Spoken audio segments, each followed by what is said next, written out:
Breaking news. Kirunda Kivejinja is dead.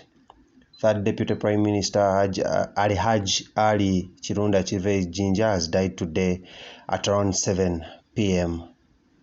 Ugandan time. Mzee Kirunda has been battling COVID-19 at Mulago Referral Hospital for over a month. According to the family sources, the long-serving minister who doubles as a historian of the ruling party National Resistance Movement will be remembered journalism and loyalty to President Yoweri Kaguta Museveni. It is true Mzee has gone. We thank the Almighty for his life. The family of the deceased confirmed. Kivejinja studied at the Kibuli Junior School and Busoga College Muiri in Uganda, and then took a pre-university course at Madras Christian College before obtaining a Bachelor's of Science, that is honors degree in zoology at Dahila University on a Government of India scholarship. While in India, he was treasurer of the East African Studies Association. He was the treasurer of the African Students Association, which had long among its members Bungu Mathariki, John Masherere, and John Mutwaha. Kivejinja was born on June 12, 1935, and was a veteran Ugandan politician and a senior presidential advisor to the President of Uganda, Yoweri Kaguta Museveni. He previously served as second Deputy Prime Minister and Minister of East African Community Affairs in the Ugandan cabinet. He was appointed to that position on June 6, 2016. May his soul rest in eternal peace.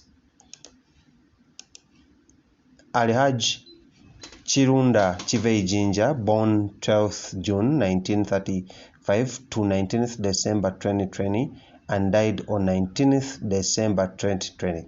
More commonly known as Kirunda Kivejinja, was a veteran Ugandan politician and senior presidential advisor to the President of Uganda. He was the second Deputy Prime Minister and Minister of East African Community Affairs in the Ugandan cabinet. He was appointed to the position on 6th June 2016. Kivejinja studied at the Kibuli Junior School and Busoga College Muiri in Uganda, and then he took on a pre-university course at Madras Christian College before obtaining a Bachelor's Science degree in zoology at Dahila University on a Government of India scholarship. While in India, he was a treasurer of the African Students Association, which had among its members Bungu Mathariki, John Musherere, and John Machura. Kivejinja returned to Uganda in 1962. During the 1960s, he served as a politician or a political mobilizer of the Uganda People's Congress, the ruling political party at that time. Since the overthrow of the second Milton Obote regime in 1986, Kivejinja has served in several positions in the government led by President Yoweri Kaguta Museveni. In 1986, he was appointed Minister of Relief and Social Rehabilitation. He has since served as Minister of Internal Affairs and third Deputy Prime Minister of the Republic of Uganda. Since August 2012, he has been made Senior Presidential Advisor for Internal Affairs to President Museveni. On 6 June 2016, he was named as the new second Deputy Prime Minister and Minister of East African Affairs in the new cabinet announced that day. Kivejinja was the author of Uganda, The Crisis of Confidence, a book about Uganda's political history. Okay, thank you so much for listening, and may the soul of the deceased rest in eternal peace. Inna lillahi wa inna ilaihi raji'un. Kirunda Kivejinja bye bino ebimu ku byafaayo bye, era nga tubijje ku MP's information capture wali ku website ya Member of Parliament oba ya Parliament of Uganda District. Tebateekawo nnyo wajava naye nga constituency bateekawo ex official member. Political party website eno bakomojja updatingira nga alaga nani that is NA. Professional nga muno yakugukambya zoology. Marital status mwami mufumbo. Phone number sijja gibasomera nga ne date of birth nga yazaalibwa mu nnaku z'omwezi 12 omwezi gwa June omwaka 1935 era nga email ye nene bagiteekawo. Education background oba ebimu ku ebyo bye yasomera kuliko wasooka mwaka gwa 1955 yagenda Cambridge School Certificate of Education era nga wano yafunawo certificate. Institution yali ya Busoga College Mwiri. Then mwaka gwa 1956 n'agenda Cambridge Advanced Certificate of Education wano ng'era munnange era yali certificate nga bimanyi ya HSC era nawe yagimalira wali ku Busoga College Mwiri. Mwaka gwa 1957 n'akola pre-university type ebagiyandwadde nga something omanyi nga ebintu ebyo tebitegeeka bulungi wali ku Madras Christian College India. Omwaka gwa 1962 nga Uganda efuna obwetwaze yafuna Bachelor of Science in Zoology era nga munnange wano yafunawo degree number okuva mu University of New Delhi wali India. Work experience ye bwetu ebadde etambula emyaka gyonna tuuka olunaku lwaleero watuviidde ku mwaso nga mu nnaku z'omwezi 19 omwezi gwe 12 omwaka 2020.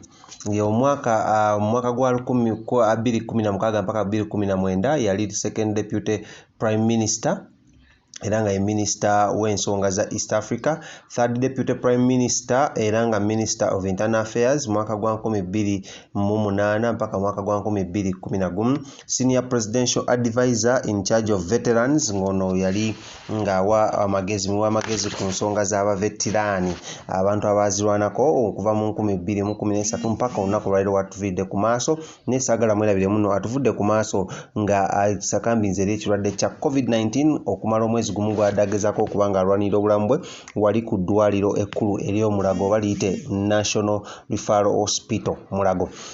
Deputy Prime Minister era nga Minister of Information and National Guidance Government of Uganda mwaka gwa 2016 okutuuka mu mwaka gwa 2008.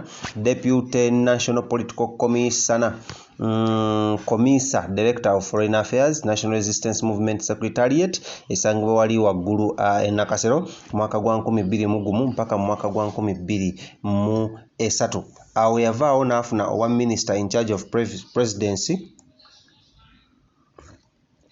mwaka gwa 2003 mpaka 2004 najja n'afuna wa Director External Relations National Resistance Movement Secretariat mwaka gwa 1998 mabegeri Minister without portfolio mwaka gwa 1996 mpaka 1997, Minister of Works Transport and Communication ngesaa zino General Katumba Wamala yakirimu era wano yali 1994 mpaka 1995, Minister of State for Foreign Affairs wano ngali mwaka gwa 91 mpaka 94, Minister of Rehabilitation okuba okweddaabiriza wano nga munne mu government ya Uganda omwaka gwa 1986, Minister of Information oba ebyempuliziganya essaawa zino omukyala Judith Nabakoba yakirimu mwaka gwa 1988 mpaka mu mwaka gwa 1989, Minister of Transport and Communications era nga wano munnange yali wali ku mwaka gwa 1987 wagendedde okufiira ng'ebitiibwa bye bimaze okuba nga bikyuka ng'ali ku second deputy prime minister era nga minister without portfolio okuva mu mwaka gwa 1900 to date. Ebyo ebisinga okwagala abadde munnange alina special interests mu bantu abakadde n'ebintu ebirala ng'okuzannya golf.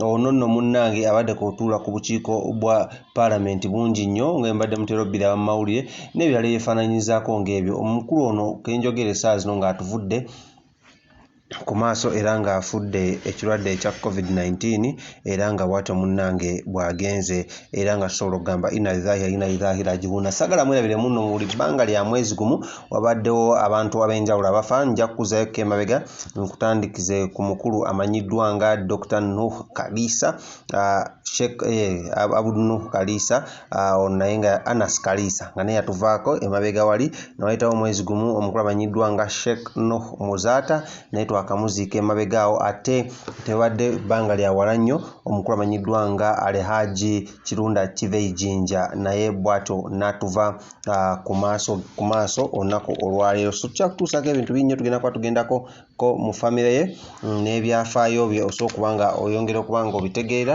naye nga weekend nyini baavaayo ne bagamba muno omukulu ono embeera ye si nnungi naye nga twongere okubanga tusabira family y'omugenzi. So ensonga bwe ziri wano nyini ku Celeb Jazz tubaagala nnyo mubeere wano tugenda kwongera obbawa ebyafaayo by'omugenzi bingi nnyo tovaawo.